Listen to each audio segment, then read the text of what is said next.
Hello. Hi. How's it going? Hi, Get closer. Hi. Aren't they tiny? Aren't they tiny out there? Hello, everyone. It's Matt, and it's Chris. and it's another Monkey Monday. Yeah. And this week we're talking about brand attributes. Brand attributes. It's a nice, easy exercise that anyone could do, help them understand their brand without doing big, expensive workshops.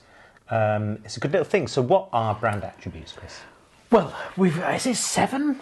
I haven't even looked. I think it's 6 or 7, something like that. Something like that. But you'll see there's a link to a worksheet that you can follow along, and you'll know the number that's in there. You'll see it. Count it yourself. That's what it's helping teach people how to count as well as do brand attributes. Exactly. But we'll go through each bullet point, and you write down what is the answer for your own company, and we'll talk you through each section. All right, where are we starting then? We're starting with culture. Culture. So culture, basically, how would you describe your company culture? And is this something that you can pivot from your core values? Do you know what they are?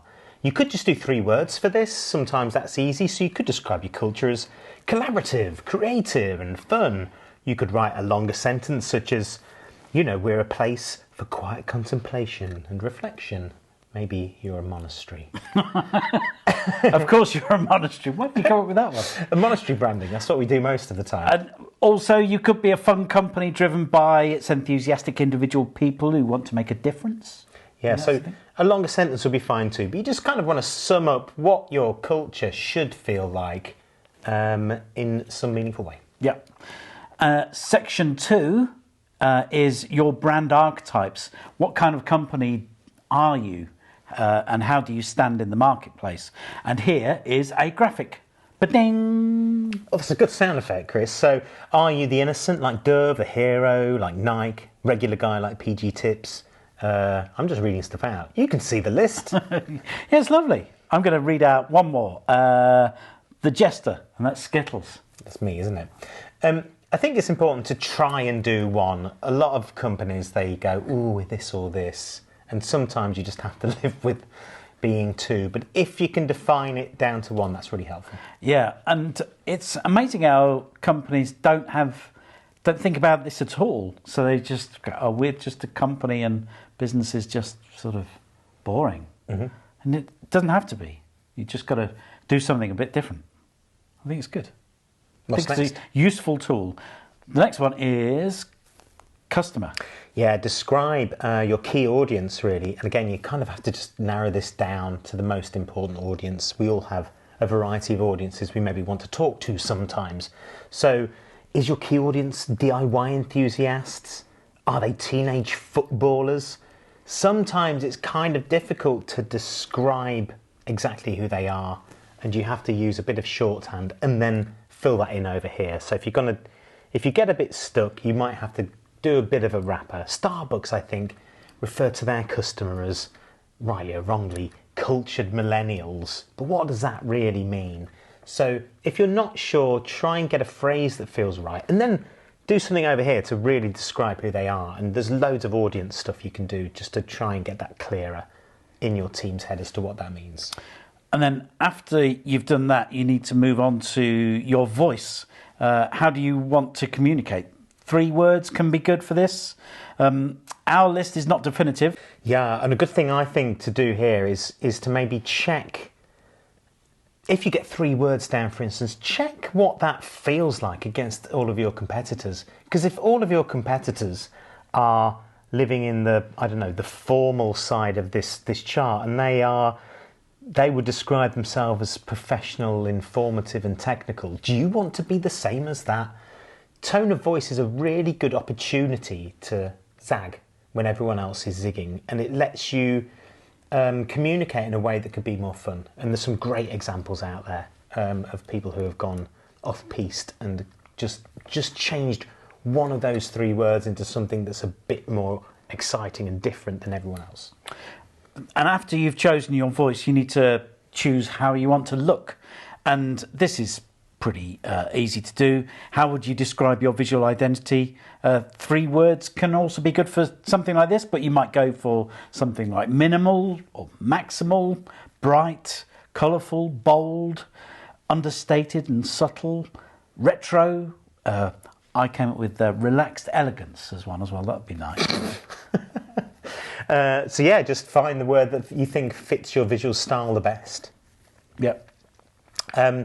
We think one of the most important parts of your brand attributes is how do people feel once they've engaged with your brand? What do you want them to go away feeling? What are their emotions? So do you want them to be happy? Do you want them to feel informed, entertained, reassured, scared? You kind of raised your eyebrows at scared, Chris, but there are, if you think of led by donkeys, they might put stuff out there that kind of makes you want to get a bit angry even. Or maybe it's the opposite side. Maybe you want people to walk away from your brand feeling relaxed or potentially inspired. So what feeling do you want to invoke in your audience? And then we move on to impact. What benefits does your brand bring to your customer? Maybe safety, security, peace of mind, or giving them more time to spend with their families. Maybe to make work a happier place, more fulfilling and fun place to be, or improving their health and well-being. Yeah, it's really digging under the skin of the benefit you're bringing your audience. If you're not bringing them any benefit, then why would they even bother interacting with your brand? Yep. And finally, it's difference. And this is, some people call it your USP or whatever you want to call it, but it really is, why should anybody interact with your brand versus every other brand that's doing the same thing as what you're doing? So are you faster? Are you cheaper? Are you more reliable? Do you have a better range than your competitors are? Is your service better? Is it a more complete, rounded service you're giving people? Are you more local to your audience?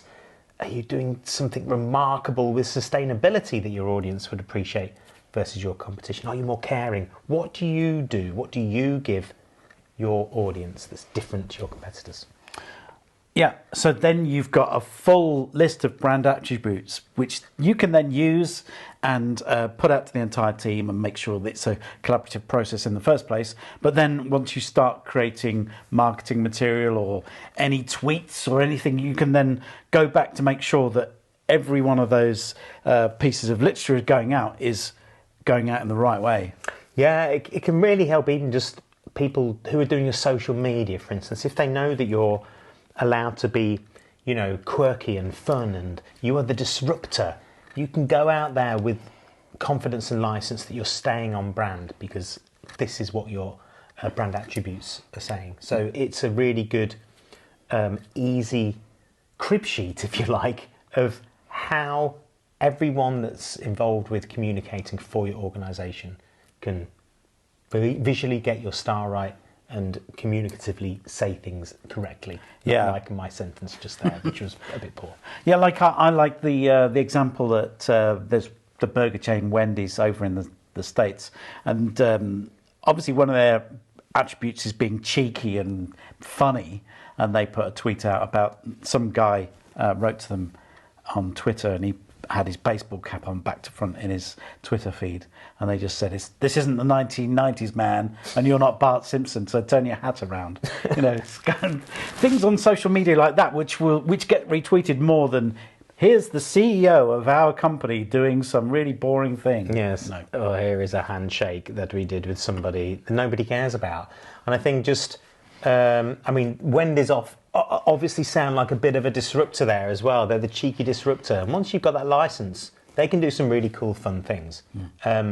If you don't have these things described, then you might fall into the trap of just putting out the typical kind of corporate, bland, manila envelope kind of posts.